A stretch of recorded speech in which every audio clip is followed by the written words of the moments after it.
This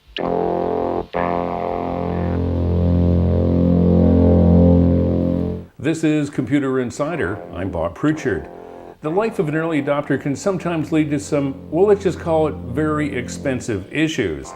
Now, if you jumped into the computer bandwagon prior to 1990, you were probably spending around $10,000 for a complete system. That, of course, would be with the printer and software. Today, you can get far better equipment for, well, around $400. Same problem existed with mobile phones.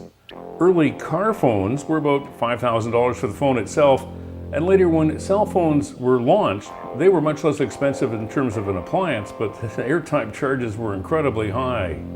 Today's world is also full of new technologies, and they can have, well, let's just call them hidden charges.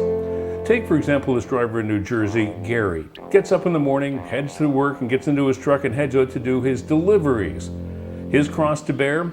Well, the company recently installed a GPS tracking system into the truck, so they know where he was all the time. And you gotta ask, who the heck would want their bosses constantly monitoring your every move?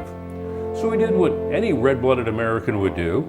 He contacted the local mod and made arrangements to purchase a GPS jammer, knocking him and his truck off the radar scope and letting him carry out his day in the full knowledge that his business was his business. And by the way, GPS jammers are totally illegal, although they're quite available on the internet. Now, there was one small complication in this whole process.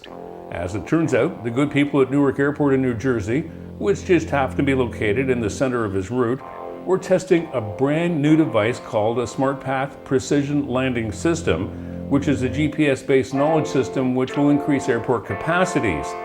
So let's just work our way through the logistics of this process. Gary is randomly driving around delivering things, and the rocket scientists over at the airport, well, they're testing their brand new multi-million-dollar toy.